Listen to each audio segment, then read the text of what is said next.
स्वागत है आपका देश दुनिया की सबसे बड़ी खबरों में। तो बिहार इलेक्शन को लेकर इस समय सभी के मन में अटकलें लगी हुई थी, लेकिन फाइनली जी हां, महागठबंधन सरकार की हार हुई और एनडीए की जीत हुई। लेकिन इसी बीच एक बहुत बड़ी खबर निकल के आ रही है।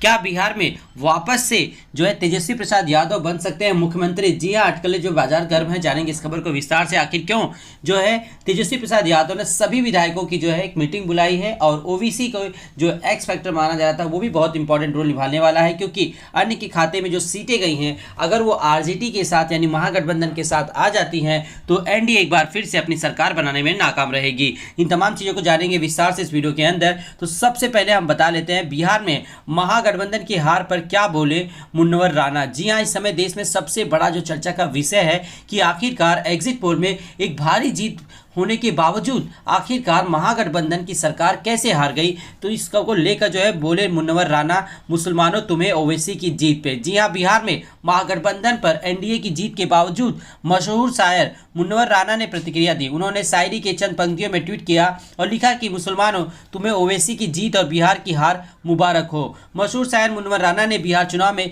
साफ साफ कहा कि नतीजों को लेकर जो एग्जिट पोल किए जा रहे थे वो किस प्रकार से गलत साबित हुए, इसका जो अंदाजा था वो सिर्फ जनता कर सकती थी, क्योंकि जनता ने वोट दिया था, ना कि न्यूज़ चैनल में बैठे एंकरों ने। तो ये जो है कहीं ना कहीं जो है पूरी तरह से गलत साबित होता नजर आया। कैसा रहा महागठबंधन का प्रदर्शन? बात करें बिहार चुनाव में कई घंटों की काउंटिंग के बाद आए परिणाम के महागठबंधन कुछ ही सीटों से बहुमत हासिल करने से चूक गया, लेकिन महागठबंधन को 110 सीटें मिली। वहीं आरजेडी बिहार की सबसे बड़ी पार्टी बनकर उभरी। आरजेडी को 75 सीटें मिली जबकि बीजेपी को 74 सीटें हासिल हुई। आरजेडी के अलावा कांग्रेस को 19, लेफ्ट पार्टियों को 16 मिली। पहले भी विवादित बयान दे चुके हैं मुन्नवर राणा। हाल ही में मुन्नवर राणा ने फ्रांस में पैगंबर मोहम्मद के विवादित कार्टून के बाद ऐसा बयान दिया जिससे विवाद हो गया था। उन्होंने अपनी विवादित प्रतिक्रिया में कहा था कि अगर कोई उनके माता पिता या भगवान का गंदा कार्टून बनाता है तब वो उसकी हत्या कर देंगे। उन्होंने कहा कि आप गोंड का कार्टून बनाइए, लेकिन ऐसा नहीं करेंगे। वे मुसलमानों को चिढ़ाने के लिए पैगंबर मोहम्मद का कार्टून बनाते हैं। किसी भी धर्म के देवी देवताओं का अगर कार्टून बनाया जाता है तो मुझे भी बुरा लगेगा, क्योंकि मैं भी इंसान हूं और हिंदुस्तानी हूं, जिसकी वजह से विवादित बयान काफ़ी चर्चा में रहा। अब बात करते हैं अगली सबसे बड़ी खबर निकल के जो आ रही है। तेजस्वी प्रसाद यादव ने आखिरकार क्यों बुलाई है विधायकों की मीटिंग? जी हाँ, लोगों को जो है आकाश लगाए जा रहे हैं जो अंदाजा कि हो सकता है कि जो अन्य सीटें हैं उन्हें मिलाकर तेजस्वी प्रसाद यादव फिर से गुना भाग करके जो है बिहार में अपनी सत्ता बना सकते हैं। बात करें बिहार इलेक्शन 2020 में 12 और सीटें हासिल कर आरजेडी ने तैयार किया सरकार बनाने का फार्मूला। जी हाँ, आपने सही सुना, बिहार चुनाव में राष्ट्रीय जनतांत्रिक गठबंधन जनता ने एक बार फिर से मौका दिया है। हालांकि इस बार समीकरण थोड़े बदले हैं। हर बार छोटे भाई की भूमिका रहने वाली भारतीय जनता पार्टी राज्य में दूसरे नंबर का दल बनकर उभरी। तो सबसे ज्यादा सीटें पाकर नंबर 1 की राष्ट्रीय जनता दल यानी राष्ट्रीय जनता दल के जो अध्यक्ष हैं लालू प्रसाद यादव के पास, जी हाँ, उनकी जो है पार्टी सबसे ऊपर उभर कर निकली। जैसा कि आप सभी को पता है कि लालू प्रसाद यादव के शासनकाल को जंगल राज कहा जाता था, उसके बावजूद जनता ने उन्हें बहुमत से जो है पार्टी बनाकर पेश किया। बात करें महागठबंधन के पास सिर्फ 12 सीटें कम है और जनता दल यूनाइटेड को इस बार बहुत नुकसान हुआ और यह सिर्फ 43 सीटों पर ही जीत पाई। हालांकि भाजपा ने स्पष्ट किया कि राज्य के सीएम पद का जो उम्मीदवार है वो नीतीश कुमार ही रहेंगे। इसी बीच महागठबंधन ने अपने दांव पेच आजमाना शुरू कर दिया। राजद की अगुवाई वाले 5 दलों के गठबंधन ने अभी उम्मीद नहीं छोड़ी। यह अपने पूर्व सहयोगियों से संपर्क में है जो फिलहाल एनडीए का हिस्सा है। अंग्रेजी अखबार द इंडियन एक्सप्रेस की एक रिपोर्ट में दावा किया गया कि राजद मुकेश सहानी की अगुवाई वाले विकासशील इंसान पार्टी और पूर्व सीएम जीतन राम मांझी के हिंदुस्तान आवाम मोर्चा सेक्युलर के संपर्क में है। साथ ही पार्टी हैदराबाद से सांसद असुद्दीन ओवैसी की एआईएमएमआई के से बात कर रही है। रिपोर्ट के सूत्रों के अनुसार बताया जा रहा है कि अगर 5 सीटें ओवैसी उद्देश्य दे देते हैं और बाकी वीआईपी और एचएएम की महागठबंधन के हिस्से में आ जाए तो बात बन सकती है। बता दें दोनों दलों तो महागठबंधन का हिस्सा थे, लेकिन चुनाव के ठीक पहले बीजेपी की अगुवाई वाले एनडीए में चले गए। रिपोर्ट के अनुसार राजद सूत्रों ने कहा कि कोशिश करने में क्या जाता है, अगर वीआईपी और एचएएम हमारे साथ आए तो निश्चित है कि उनके लिए फायदे की बात होगी और उन्हें एनडीए से बेहतर जगह देंगे। और ओवैसी उम्मीदी का समर्थन करने के लिए उन्होंने कहा है कि अगर वो भी साथ देते हैं तो उन्हें भी एक मंत्री पद दिया जा सकता है। बात करें, सूत्रों ने कहा कि अब तक कोई सकारात्मक जवाब तो नहीं आया, लेकिन हमारे रास्ते खुले हुए हैं। मुकेश सहनी डिप्टी सीएम बनना चाहते हैं जो हमारी पार्टी बनाने को तैयार है।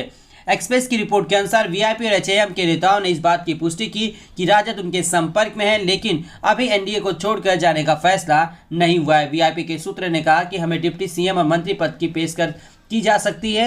हमने अपने नेताओं के साथ इस पर चर्चा की, लेकिन हम राजग से खुश हैं और इसके अलावा अगर हम इतने जल्दी इधर उधर जाएंगे तो हमारे कैडर में गलत संदेश भेजा जा सकता है। एचएएम के नेता और राजद के प्रस्ताव की पुष्टि की। नेता ने कहा कि उनके पास वापस जाने का कोई सवाल ही नहीं, हम अभी तक अपना अपमान नहीं भूले, एनडीए में हमारा ख्याल रखा जाएगा। ओवैसी की पार्टी ने क्या कहा? जी हां, ओवैसी की पार्टी ने कहा कि जो उनके अध्यक्ष हैं वहां के बिहार के अख्तर आइमन ने कहा कि विभाजनकारी ताकतों को सत्ता में वापस आने से रोकने के लिए हमने जो कुछ भी करना होगा हम करेंगे। यह है कि लोगों के जनादेश का सम्मान किया जाना चाहिए, इसका सम्मान करेंगे और उसके अनुसार निर्णय लेंगे। एक अन्य नेता राजद ने कुछ रणनीतिक गलतियों को स्वीकार करते हुए कहा कि महागठबंधन में वीआईपी का जाना और कांग्रेस के बारे में आकलन गलत रहा। वीआईपी ने साबित किया कि उसके पास अभी भी ईबीसी वोट का हिस्सा है। कांग्रेस हमारे लिए बोझ साबित हुई। अगर हमने लेफ्ट दलों की ओर सीटें दी होती तो हमारे लिए यह अच्छा होता। तो कहीं ना कहीं नुकसान बहुत उठाना पड़ा महागठबंधन को कांग्रेस की वजह से, क्योंकि कांग्रेस का जो स्ट्राइक रेट रहा वो भी बहुत ज़्यादा खराब था, जिसकी वजह से महागठबंधन की सरकार बनते बनते रह गई। हार के बावजूद शानदार जीत से उत्साहित हैं आरजेडी के विधायक, क्या फैसला लेने वाले हैं? जी हम बात करें बिहार चुनाव के नतीजे के ऐलान के बाद बिहार में बैठकों का दौर जारी है। इसी कड़ी के हार के बावजूद शानदार प्रदर्शन से उत्साहित तेजस्वी यादव और आरजेडी के विधायक दल की बैठक पटना में बुलाई गई है। चुनाव के बाद ये पहला मौका है कि बैठक किसी होटल या पार्टी ऑफिस में ना होकर राबड़ी आवास यानी 10 सर्कुलर रोड में होगी। यह बैठक आज यानी 12 नवंबर को सुबह 10 बजे से शुरू कर दी जाएगी। तो उम्मीद करते हैं कि आज का जो ये फैसला होगा, हो सकता है महागठबंधन सरकार जो है साठगांठ करने में कामयाब हो और उनकी सरकार बन सके, लेकिन अभी भी पूरी तरह से जो पक्ष है वो है नीतीश कुमार के पास। तो फिलहाल जो है अभी एक मौका और है और आज की इस मौके के बाद यानी इस मीटिंग के बाद ये फैसला हो जाएगा कि आखिरकार बिहार में किसकी सत्ता बनेगी। तो आज के लिए इतना ही, मिलेंगे अपने नेक्स्ट वीडियो में, तब तक के लिए धन्यवाद। अगर आपकी कोई भी राय है बिहार इलेक्शंस को लेकर, क्या आपको भी लगता है कि ईवीएम के घोटाला हुआ है? क्योंकि इस समय बिहार में सबसे बड़ी जो आवाज़ उठकर सामने आ रही है वो है कि ईवीएम के मशीनों में छेड़छाड़ हुई है। कई पार्टियों के नेताओं ने जो है सड़क पर इस मोर्चा को खोला है। तो आपकी क्या राय है? आपकी राय हमें जानना बहुत ज़रूरी है कि आप क्या सोचते हैं कि बिहार इलेक्शन में धांधली हुई है? आखिरकार पहली बार ऐसा हुआ कि जो वोटिंग हुई यानी काउंटिंग हुई वो पूरी देर रात तक हुई और उसके बावजूद, जबकि ये पेपर बैलेट पे नहीं है, ये इलेक्ट्रॉनिक मशीनों के हाथ में है, उसके बावजूद इतना देर क्यों हुआ? क्या वजह थी कि महागठबंधन को एग्जिट पोल में जो है इतना बड़ा आंकड़े मिले और फाइनली जो वोटिंग के बाद जो आंकड़े आए वो काफ़ी निराशाजनक रहे? तो अपनी राय हमें कमेंट बॉक्स में ज़रूर बताइएगा ताकि हम भी इसका विश्लेषण कर सकें कि आखिरकार ईवीएम में कुछ छेड़छाड़ की गई है कि या फिर एक जुमला है जब कांग्रेस पार्टी या फिर महागठबंधन सरकार अपनी तरफ से पेश कर रहे हैं।